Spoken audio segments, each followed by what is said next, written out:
Dear student, आज हम लोग देखेंगे एलसीएम के बारे में। इसको समझने की कोशिश करेंगे इसके खास नामों से।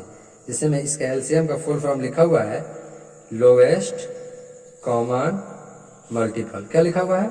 तो लोवेस्ट कॉमन मल्टीपल, जिसको हिंदी में अगर देखा जाए तो बोलते हैं लघुत्तम समापवर्त है। क्या बोलते हैं? लघुत्तम समापवर्त है। अगर इसको परिभाषा के रूप में देखा जाए तो लिखा हुआ यहाँ पे दो या दो से अधिक संख्याओं का, क्या कर रहा है? दो या दो से अधिक संख्याओं का लघुत्तम समापवर्त है वह छोटी से छोटी संख्या है जिसमें दिए गए संख्या से पूरा पूरा क्या लगे? भाग लग जाए। फिर से एक बार और देखेंगे, कह रहा है दो या दो से अधिक संख्याओं का लघुत्तम समापवर्त है वह छोटी से छोटी संख्या है जिसमें दिए गए संख्या से पूरा पूरा भाग लग जाए। ठीक है, जैसे में आज हम लोग एग्जाम्पल लेके आए हैं, इस एग्जाम्पल को देखेंगे। पहला है फर्स्ट विधि हम लोग यूज करेंगे जो मल्टीपल विधि होगा। तो इस एग्जाम्पल को मल्टीपल विधि से ही देखने की कोशिश करेंगे। जैसे में 4 का मल्टीपल निकालेंगे, मतलब गुणज उसका निकालेंगे। तो देखिए, अगर 4 का गुणज निकाला जाए तो 4 का गुणज क्या होगा? तो 4 होगा, एक 4 दूना 8 होगा, एक 4 दूना 4 तिहाई 12 होगा, एक 4 चौका 16 होगा, एक 4 पचे 20 होगा, फिर उसके बाद 4 छक 24 हो जाएगा। फिर उसी तरह अगर 6 का इसी तरह गुणनखंड निकाला जाए, गुणज निकाला जाए तो 6 एकम 6 हो जाएगा, 6 दूना 12 हो जाएगा, 6 तिरका 18 हो जाएगा, 6 चौका 24 हो जाएगा, और 6 पचे 30 हो जाएगा, और छता के 36 हो जाएगा। तो अगर इसमें देखा जाए कि सबसे लोएस्ट और कॉमन कौन है, सबसे लोएस्ट मतलब सबसे कम निचले तबके का कौन इसमें अंक है, इस सब अंक में देखेंगे सबसे लोएस्ट कौन है। इस दोनों में कॉमन मतलब दोनों में बराबर जो अंक है, तो दोनों में बराबर अंक। और सबसे छोटा कौन दिखाई दे रहा है? तो सबसे छोटा ये वाला अंक दिखाई दे रहा है हम लोग को, जो 12 है। तो यही 12 क्या हो जाएगा? 4 और 6 का लघुत्तम हो जाएगा। क्या हो जाएगा? 4 और 6 का एलसीएम हो जाएगा। यही 12 क्या हो जाएगा? 4 और 6 का एलसीएम हो जाएगा 12। क्यों? कि यहाँ पे कह रहा है, इसके नामों में दिया गया है कि लोएस्ट कॉमन मल्टीपल, मतलब सबसे जो कॉमन में सबसे जो लोएस्ट होगा, कॉमन में बोल रहा है, कॉमन में जो सबसे लोएस्ट नंबर होंगे वही उसका एलसीएम होंगे। कौन एलसीएम इसका हो जाएगा? तो इसका एलसीएम 12 हो जाएगा। ठीक उसी तरह अगर इसका देखा जाए 9 और 6 का, तो अगर इसका अगर गुणज हम लोग निकालेंगे 9 का इसी तरह, तो 9 का हो जाएगा 9 एकम 9, 9 दूना 18, 9 तिरका 27, 9 चौका 36, 9 पचे 45, और 9 छक 54 हो जाएगा। ठीक है, फिर उसी तरह 6 का निकाला जाए तो हो जाएगा 6 एकम 6, 6 दूना 12, 6 तिरका 18, 6 चौका 24, 6 पचे 30, और छाता के 36। फिर अगर उसी में सेम वही रूल अप्लाई करेंगे कि सबसे इसमें लोवेस्ट कॉमन, जो कॉमन में होंगे, कॉमन तो होंगे, दोनों में बराबर तो होंगे, मगर सबसे नीचे वाला नंबर हो, सबसे छोटा नंबर हो। तो सबसे छोटा नंबर कौन है हमारा? सबसे छोटा नंबर यहाँ पे कॉमन में यही दिखाई दे रहा है। कौन है? तो यही दिखाई दे रहा है। तो हम लोग समझेंगे कि 9 और 6 का इसका एलसीएम क्या हो जाएगा? तो एलसीएम बराबर हो जाएगा इसका 18। ठीक है, इसका एलसीएम बराबर 18 हो जाएगा। इस तरह भी हम लोग समझ सकते हैं कि अगर 9 का पहाड़ा पढ़ेंगे तो 9 के पहाड़ा में क्या आएगा? 9 दूना 18 भी आएगा। 9 से 18 कट जाएगा नहीं कट जाएगा? और 6 से 18 कट जाएगा नहीं कट जाएगा? तो वही बोल रहा है यहाँ पे कि वह छोटी से छोटी संख्या, वह छोटी से छोटी संख्या जिसमें दिए गए संख्या से पूरा पूरा भाग लगे। ये जो दिया गया संख्या है ना, ये इस संख्या से इसमें पूरा पूरा भाग लग जाए, तो क्या इसमें पूरा पूरा भाग लगेगा कि नहीं लगेगा? तो 9 दूना 18 कट जाएगा पूरा, 6 दूना 12 ये भी कट जाएगा। तो आइए इस एग्जाम्पल को आज हम लोग देखने की कोशिश करेंगे। ठीक है, तो ये जो एग्जाम्पल दिया गया है 8, 12 और 16 है। तो इसको अब हम लोग दूसरे तरीके से देखने की कोशिश करेंगे। जैसे में दिया गया है 8, हम लोग लिख लेंगे इस तरह, 12 और 16। इसको इस तरह भी गुणनखंड विधि से भी हम लोग निकाल सकते हैं। अगर 2 से इसमें लगा दें हम लोग भाग, 2 से लगा देंगे तो 2 को 4 मरतबे पढ़ेंगे, 2 के पहाड़ा अगर 4 मरतबे पढ़ दे हम लोग 8 आ जाएगा। अगर 2 के पहाड़ा फिर 6 मरतबे पढ़ दे तो 12 आ जाएगा। 2 छक 12, 12 का बराबर आ जाएगा। फिर 2 के पहाड़ा अगर 8 मरतबे पढ़ दे तो 16 आ जाएगा कि नहीं आ जाएगा। ठीक उसी तरह फिर इसको हम लोग इस तरह घेर देंगे, फिर 2 से लग जाएगा इसमें। इसलिए अब 2 के पहाड़ा कितने मरतबे पढ़े कि 4 हो जाएगा, तो 2 2 जा 4 हो जाएगा, तो यहाँ पर 2 लिख सकते हैं। फिर 2 के पहाड़ा कितने मरतबे पढ़े कि 6 हो जाएगा, तो 2 3 जा कितना हो जाएगा 6 हो जाएगा। और 2 के पहाड़ा कितने मरतबे फिर पढ़े कि 8 हो जाएगा, तो 2 4 जा 8। ठीक है, इसी तरह फिर दूसरा स्टेप इसी तरह आएगा। फिर 2 से लगाएंगे, 2 के पहाड़ा कितने मरतबे पड़ेगी कि 2 हो जाएगा, तो 2 1 जा 2 हो जाएगा, 1 आ जाएगा। 2 के पहाड़ा में 3 नहीं आता है, तो ये सिर्फ 3 के 3 से उतर जाएगा। और 2 के पहाड़ा में क्या मरतबे पड़ेंगे कि 4 आ जाएगा, तो 2 मरतबे पड़ेंगे तो 4 आ जाएगा। इसके अलावा आप इसमें नहीं लगेंगे, इसलिए कि किसी भी संख्या से लगाने के लिए जो संख्या से लगाते हैं उस संख्या से लगाने के लिए 2 अंक कटने के लिए होने चाहिए। क्या 2 अंक कटने के लिए होने चाहिए। तो इसको अब हम लोग इस तरह कर लेते हैं। एलसीएम अब इसका निकालेंगे। एलसीएम निकालने का सबसे आसान तरीका है, लिखेंगे 2 इंटू ये वाला 2 यहाँ पे लिख दिए, फिर ये वाला 2 यहाँ पे लिखेंगे, फिर ये वाला 2 यहाँ पे लिखेंगे, फिर ये 3 लिखेंगे, फिर ये वाला 2 यहाँ पे लिखेंगे।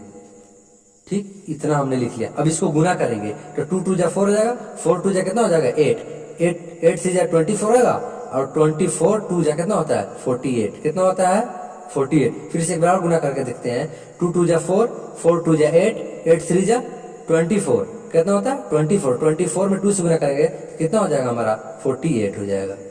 ठीक, उसी तरह इन एग्जाम्पल को हम लोग देखने की कोशिश करेंगे। जैसे दिया गया है 6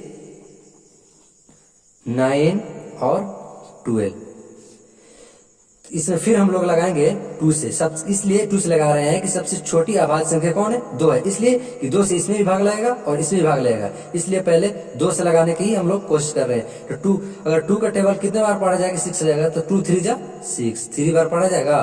फिर 2 के टेबल में 9 नहीं आता है, तो नहीं आता है तो सेम इसको उतार देंगे। ठीक है, फिर उसी तरह 2 के टेबल कितना बार पढ़ा जाएगी 12 हो जाएगा, तो 2 6 जा 12 6 लिख देंगे, फिर उसी तरह यहाँ पे घेर देंगे।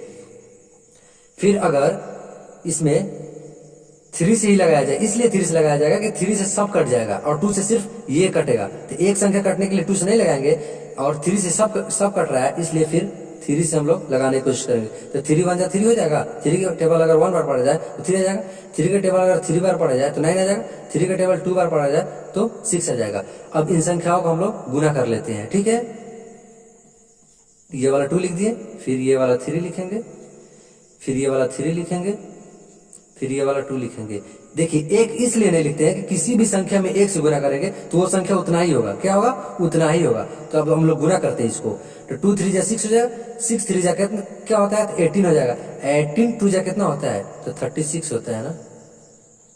ठीक है, तो इसी तरह के बारे में। ठीक है, HCF का फुल फॉर्म होता है हाईएस्ट कॉमन फैक्टर। ठीक है, क्या होता है हाईएस्ट कॉमन फैक्टर, जिसको हिंदी में बोलते हैं लघुत्तम समापवर्तक। ठीक है, कह रहा है 2 या 2 से, कह रहा है 2 या 2 से अधिक संख्याओं का, कह रहा है 2 या 2 से अधिक संख्याओं का महत्तम, क्या यहाँ क्या दिया, महत्तम समापवर्तक वह सबसे बड़ी संख्या है।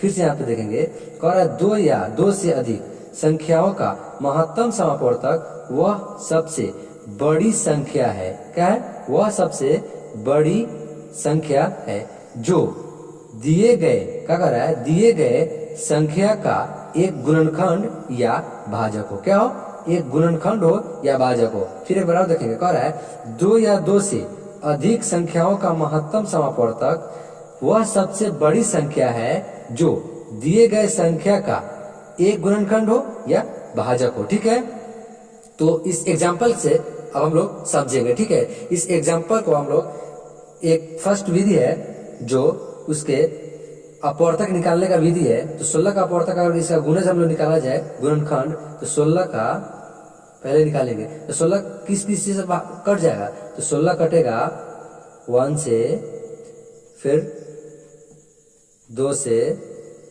फिर कटेगा 4 से, फिर कटेगा 8 से, फिर कटेगा 16 से, ठीक है, अपने आप से कट जाएगा। फिर उसी तरह देखेंगे अगर 24 का, तो 24 का किस किस से कटेगा, 24 1 से कट जाएगा ना, 1 से, फिर कटेगा 2 से, फिर कटेगा ये 3 से, फिर कटेगा ये 4 से, फिर कटेगा ये 6 से, फिर कटेगा ये 8 से, फिर कटेगा ये 12 से, फिर कटेगा ये अपने आप से 24 से कट जाएगा। तो फिर देखिए यहाँ पे कहता है हाईएस्ट कॉमन, क्या कहता है, हाईएस्ट कॉमन। इसमें जो कॉमन होंगे और हाईएस्ट नंबर होंगे, क्या होंगे, हाईएस्ट नंबर मतलब सबसे बड़ी संख्या जो होगी, और कॉमन मतलब दोनों में होगी।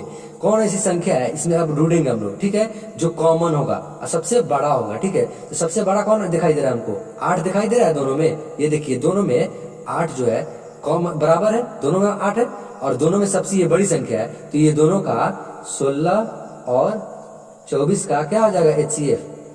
HCF अगर देखा जाए तो क्या हो जाएगा, ये HCF बराबर है इसका 8 हो जाएगा, ठीक है। फिर उसी तरह इसमें वही रूल अप्लाई करेंगे। अगर 12 का अब हम लोग अपवर्तक निकाले तो क्या, 12 का अपवर्तक सबसे पहला अपवर्तक कौन होगा, तो 1 होगा, उसके बाद कौन होगा, तो 2 होगा, उसके बाद कौन होगा, तो 3 होगा, उसके बाद कौन होगा, तो 4 होगा, उसके बाद कौन होगा, 6 होगा, उसके बाद सिर्फ अपने आप से कट जाएगा 12 से, ठीक है। फिर उसी तरह 18 का देखा जाए तो 18 का सबसे पहला अपवर्तक कौन होगा, तो 1 होगा, फिर उसका 2 होगा, फिर उसके बाद कौन होगा, तो 3 होगा, फिर उसके बाद कौन होगा, तो 6 होगा, फिर उसके बाद कौन होगा, तो 9 होगा, फिर उसके बाद कौन होगा, तो 18। मतलब अपने आप से ये कट जाएगा, ठीक है, लास्ट इतना तक ये कट जाएगा। अब इसमें हम लोग देखेंगे कि सबसे हाईएस्ट कॉमन कौन है, मतलब दोनों में सबसे हाईएस्ट नंबर कौन है, मतलब सबसे बड़ी संख्या दोनों में कौन है। तो दोनों में सबसे बड़ी संख्या यही ना दिखाई दे रहा है, यही है ना सबसे बड़ी संख्या, तो यही संख्या सबसे बड़ी है, इसीलिए 12 और 18 का HCF बराबर क्या हो जाएगा, 6 हो जाएगा, ठीक है। अब ये दोनों एग्जाम्पल को हम लोग भाग विधि से करके देखेंगे, ठीक है, क्या, भाग विधि से करके देखेंगे। तो भाग विधि से करने से क्या रूल क्या है, कहता है कोई भी 3 संख्या दिया हो तो उसमें सबसे छोटी संख्या से सबसे बड़ी संख्या में भाग देते, क्या, सबसे छोटी संख्या से सबसे बड़ी संख्या में भाग देते। जैसे यहाँ पे 18 लिखा हुआ है, क्या लिखा हुआ है, 18 से अगर हम भाग देते 48 में, ठीक है, तो 18 का आप पहाड़ा पढ़ेंगे, तो 18 का 18 दूना 36, ठीक। 8 में से 6 जाएगा, कितना हो जाएगा, 2 हो जाएगा, और 4 में से 3 जाएगा, क्या हो जाएगा, 1 हो जाएगा, ठीक है। इस तरह अगर हम लोग उतार ले तो ये फिर ये वाला नंबर जो है यहाँ पे उतर जाएगा, क्या, ये वाला नंबर यहाँ पे उतरेगा, ठीक है। तो उसी तरह हम लोग उतार ले रहे हैं, तो 12 एकम क्या हो जाएगा, 12, ठीक है। 18 में से 8 में से 2 जाएगा, कितना हो जाएगा, ये 6 हो जाएगा, और 1 क्या हो जाएगा, 0 हो जाएगा। फिर इसी तरह अभी शेष आ रहा है तो अभी और भाग देते जाएंगे, ठीक है। अब इससे ये 12 को यहाँ पे उतार देंगे हम लोग, ठीक है। अब 6 का पहाड़ा पढ़ेंगे, 2 मरतबे में 12 कट जाएगा कि नहीं कट जाएगा, कट जाएगा, तो 6 दूना 12, तो इसका मतलब है इसका HCF क्या हो गया, 6 हो गया, ठीक है। अब यही नंबर से हम लोग सेम यही नंबर से हम लोग 6 से ही ये जो नंबर छोड़े हुए थे अब इसको काट के देखते हैं, अगर कट जाए समझ जाएंगे तीनों का यही HCF है, ठीक है। तो 36 हम लोग उतार लेते हैं, ठीक है। तो 6 है 36 कट गया, तो इसका मतलब है कि ये तीनों नंबर का HCF कौन हो गया, तो तीनों नंबर का HCF हो गया 6, क्या हो गया, तीनों नंबर का HCF 6 हो गया, ठीक है। फिर उसी तरह अगर हम लोग देखा जाए 120, 380 और 160 का, क्या, 120, 380 और 160 का, इसमें सबसे छोटा अंक कौन है, तो सबसे छोटा अंक ये है, और सबसे बड़ा अंक कौन है, सबसे बड़ा अंक ये है। तो अगर 120 से हम लोग भाग दिया जाए सबसे बड़ा वाला में 380 में, ठीक है, 380 में अगर 120 से भाग दिया जाए तो क्या मरतबे में कट जाएगा, 3 मरतबे में लगा के देखते हैं, तो 120 दिया हो जाएगा 360, ठीक है। 0 8 में से 6 हो जाएगा, 2 हो जाएगा, क्या बचा, 20 बचा ना 20। फिर 20 से बोले ना ये वाला नंबर उतरता है, जब 20 शेष बचे तो जो भी भाजक होगा उसको हम लोग यहाँ पे उतार देते हैं, ठीक है। तो इसको अब उतारेंगे हम लोग, तो लिखेंगे 1 2 और 0, ठीक है। अब 20 के पहाड़ा पढ़ेंगे, ठीक है। तो 20 छक कितना होता है, 20 छक 120 होता है, ठीक है। ये कट गया ना 6 से, कट गया 6 से, 20 छक 120। यही 6 से अब हम लोग जो संख्या बच गई ना, जो संख्या बच गई ना, ये भले 20 से ना, ये 20 है ना, यही से ना कटा तो यही इसका क्या होगा, भाजक हो गया, ठीक है, यही इसका HCF हो गया, ठीक है। तो यहाँ पे अब हम लोग 20 से इसमें भाग देकर देखेंगे 160 में, 20 8 कितना होता है 160, ठीक है। तो देखिए यहाँ पे भी 20 से कट रहा है और यहाँ पे भी कट रहा है, इसका मतलब है 20 से ये सभी संख्याएं कट जा रही है। इसका मतलब है ये तीनों संख्या के हाईएस्ट कॉमन फैक्टर कौन है, तो 20 है। ये तीनों संख्या के हाईएस्ट कॉमन फैक्टर कौन है, तो 6 है। तो इसी तरह हम लोग जान गए आज कि HCF किस तरह निकालते हैं और LCM किस तरह निकालते हैं। तो स्टूडेंट इसी तरह के वीडियोस देखने के लिए हमारे चैनल को सब्सक्राइब करना न भूलें और मिलते हैं नेक्स्ट टॉपिक के साथ, किसी नेक्स्ट वीडियो के साथ। तब तक बने रहे हमारे चैनल मिलिया क्लासेस के साथ।